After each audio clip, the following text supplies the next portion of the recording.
శ్రీ మహాగణాధిపతే నమః, శ్రీమాత్రే నమః. మాచిరాజు భక్తి ప్రేక్షకులందరికీ నమస్కారం.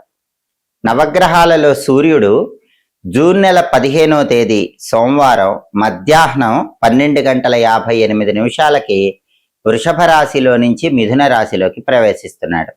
అంటే సూర్యుడి మిథున సంక్రమణం జరుగుతోంది. అలా మిథున రాశిలోకి ప్రవేశించిన సూర్యుడు మళ్ళీ జూలై 16వ తేదీ గురువారం రాత్రి 11:44 కర్కాటక రాశిలోకి ప్రవేశిస్తాడు. అంటే సూర్యుడు జూన్ 15 మధ్యాహ్నం 12:58 నుంచి జూలై 16 రాత్రి 11:44 వరకు మిథున రాశిలోనే ఉంటాడు.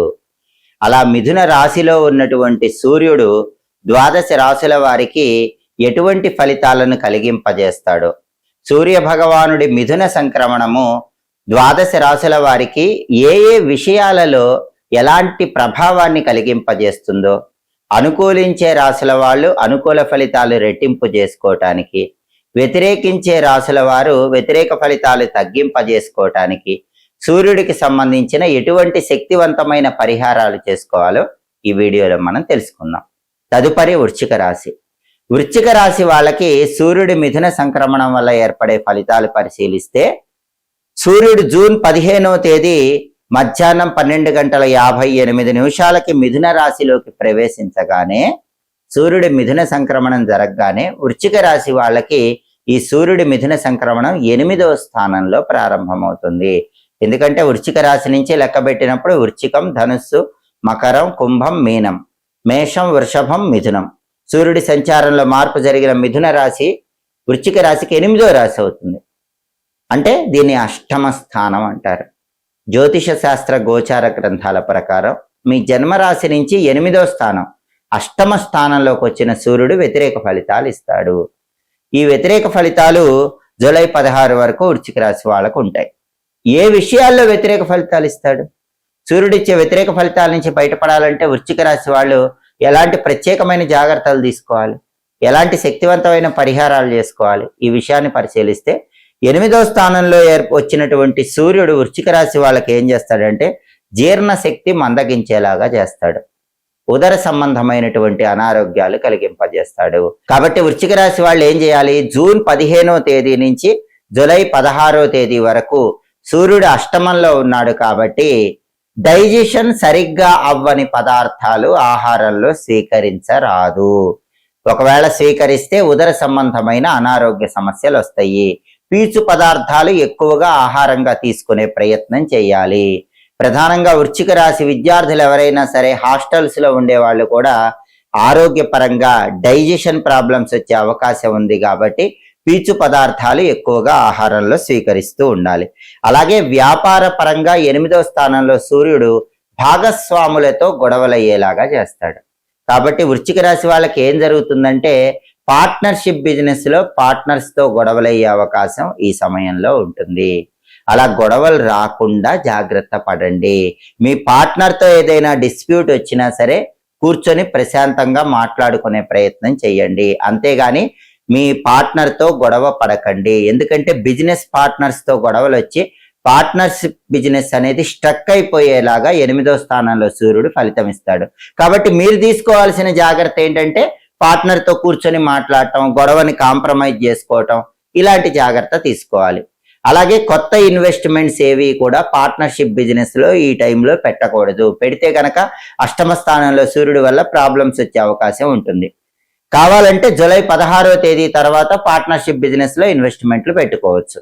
అలాగే వృశ్చిక రాశి వాళ్ళకి మనోవ్యాకులత కూడా 8వ స్థానంలో సూర్యుడు కలిగింపజేస్తాడు. మనసుకు చింత, బాధ, ఏదో తెలియని ఆందోళన కలిగింపజేస్తాడు. కాబట్టి వృశ్చిక రాశి వాళ్ళు సాధ్యమైనంత వరకు ఆ మానసిక చింత, బాధను పక్కన పెట్టాలి. మనస్సు ప్రశాంతంగా ఉంచుకొని ప్రతి పనిలో ముందడుగు వేస్తూ ఉండాలి. అలాగే చిన్న చిన్న వాహన ప్రమాదాలు కూడా వృశ్చిక రాశి వాళ్ళకి కలిగే అవకాశం ఉంది. కాబట్టి వృశ్చిక రాశి వాళ్ళు బండి మీద వెళ్తున్నా, కారులో వెళ్తున్నా జాగ్రత్తగా జర్నీస్ చెయ్యండి. చిన్న చిన్న దెబ్బలు, గాయాలు తగిలే అవకాశాలు ఉన్నాయి. తస్మాత్ జాగ్రత్త. వెల్లుల్లిపై ఎప్పుడు దగ్గర పెట్టుకుని దుర్గానామం చదువుకుంటూ ఆంజనేయ స్వామి సింధూరం బొట్టు పెట్టుకుని ప్రయాణాలు చేసుకోండి. ప్రయాణాల పరంగా జాగ్రత్త వహించడం మాత్రం ఖచ్చితంగా మర్చిపోకండి. అష్టమ స్థానంలో సూర్యుడు వెహికల్స్ మీద వెళ్ళేటప్పుడు ఇబ్బందులు ఇస్తాడు. అలాగే ఒక్కొక్కసారి ఈ అష్టమ స్థానంలో సూర్యుడు ఏం చేస్తాడంటే ఈ వెహికల్ కాంపిటీషన్స్ పెట్టుకునే వాళ్ళకు కూడా పెద్ద పెద్ద ప్రమాదాలు కలిగింపజేస్తాడు. కాబట్టి కొంతమంది బైక్ రేసులు పెట్టుకుంటూ ఉంటారు, కార్ రేసులు పెట్టుకుంటూ ఉంటారు. వృశ్చిక రాశి వాళ్ళు మాత్రం సాధ్యమైనంత వరకు ఈ బైక్ రేసులకి, కార్ రేసులకి దూరంగా ఉండండి. అప్పుడు అష్టమ స్థానంలో సూర్యుడిచ్చే వ్యతిరేక ఫలితాల నుంచి బయటపడచ్చు. ఈ జాగ్రత్తలు తీసుకుంటూ సూర్యుడికి సంబంధించిన శక్తివంతమైన పరిహారాలు చేసుకుంటే వృశ్చిక రాశి వాళ్ళు సూర్యుడిచ్చే వ్యతిరేక ఫలితాలు తొలగింపజేసుకుని అనుకూల ఫలితాలను అందిపుచ్చుకోవచ్చు. జూన్ 15వ తేదీ సోమవారం మధ్యాహ్నం 12:58 సూర్యుడు మిథున రాశిలోకి ప్రవేశించడం ద్వాదశ రాశులలో కొన్ని రాశులకు అనుకూల ఫలితాలు ఇస్తుంది, కొన్ని రాశులకు వ్యతిరేక ఫలితాలు ఇస్తుంది. ఈ సూర్యుడి మిథున సంక్రమణం మళ్ళీ జూలై 16వ తేదీ గురువారం రాత్రి 11:44 వరకు ఉంటుంది. అంటే మిథున రాశిలో ఉన్న సూర్యుడు జూన్ 15 నుంచి జూలై 16 వరకు కొన్ని రాశులకి పూర్తిగా అనుకూల ఫలితాలు ఇస్తాడు, కొన్ని రాశులకు పూర్తిగా వ్యతిరేక ఫలితాలు ఇస్తాడు. అనుకూల ఫలితాలు రెట్టింపు చేసుకోవటానికి, వ్యతిరేక ఫలితాలు తగ్గింపజేసుకోవటానికి సూర్యుడికి సంబంధించిన శక్తివంతమైన పరిహారాలు ద్వాదశ రాశుల వాళ్ళు ఈ సమయంలో వచ్చే ఆదివారాలు చేసుకోవాలి. అలా చేసుకుంటే సంపూర్ణంగా సూర్యుడు యోగిస్తాడు. ప్రధానంగా ఈ సమయంలో వచ్చే ఆదివారాలు స్నానం చేసే సమయంలో కొన్ని ఎరుపు రంగు పుష్పాలు నీళ్లలో కలుపుకొని ఆ నీళ్లతో స్నానం చేయండి. స్నానం చేసిన తర్వాత తూర్పు వైపు తిరిగి సూర్యుడికి అర్ఘ్యం వదిలిపెట్టండి. అర్ఘ్యం ఎలా వదిలిపెట్టాలి? ఒక రాగి పాత్రలో నీళ్లు తీసుకొని ఆ నీళ్లలో ఎర్ర పుష్పాలు, కుంకుమ కలిపిన అక్షింతలు వేయాలి. వీలైతే ఎర్రచందనం అని ఉంటుంది, ఆ ఎర్రచందనం పొడి కొద్దిగా వేయండి. ఎర్రచందనం పొడి మీకు దొరక్కపోయినా అక్షింతల్లో కొద్దిగా కుంకుమ కలిపి ఆ కుంకుమ కలిపిన అక్షింతలు నీళ్లలో వేయండి. ఎర్ర పూలు కూడా నీళ్లలో వేయండి. ఆ రాగి చెంబులో ఉన్న నీళ్లు తూర్పు దిక్కు వైపు తిరిగి మొక్కలో పోస్తూ ఓం ఘృణి సూర్య ఆదిత్యోం అని 12 సార్లు చెప్పండి. ఓం ఘృణి సూర్య ఆదిత్యోం. ఇది 12 సార్లు చెప్తూ మొక్కలో ఆ నీళ్లు పోసినట్లయితే ఇది సూర్యుడికి ఇష్టమైన అర్ఘ్యం అవుతుంది. దీనివల్ల సూర్యుడి మిథున సంక్రమణం సంపూర్ణంగా 12 రాశుల వాళ్ళకి యోగిస్తుంది. అలాగే ఈ సమయంలో వచ్చే ఆదివారాలు స్నానం చేశాక మీ ఇంట్లో హాల్లో తూర్పు దిక్కులో ఒక దీపం పెట్టండి. దీన్నే ద్వాదశ ఆదిత్య దీపము అనే పేరుతో పిలుస్తారు. ఈ దీపం ఎలా పెట్టాలి?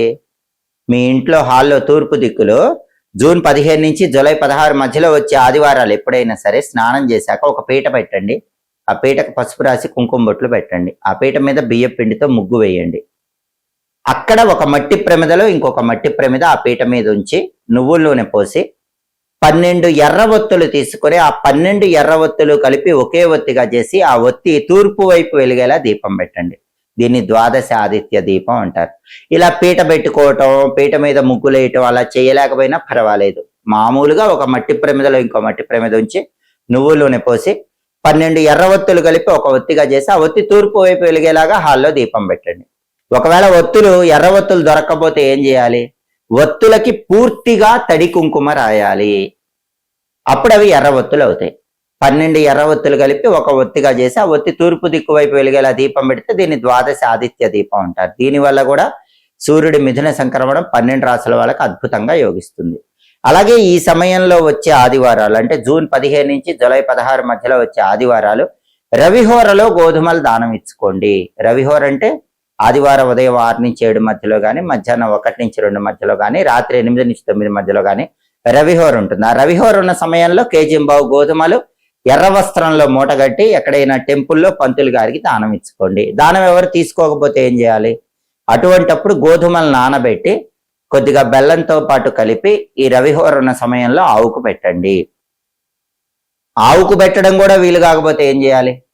పంతులు గారికి గోధుమలు దానం ఇవ్వటం వీలు కాలేదు, ఆవుకు పెట్టడం వీలు కాలేదు. అప్పుడు ఏం చేయాలంటే ఈ రవిహోర ఉన్న సమయంలో ఒక బెల్లం ముక్క నోట్లో వేసుకొని నవలండి.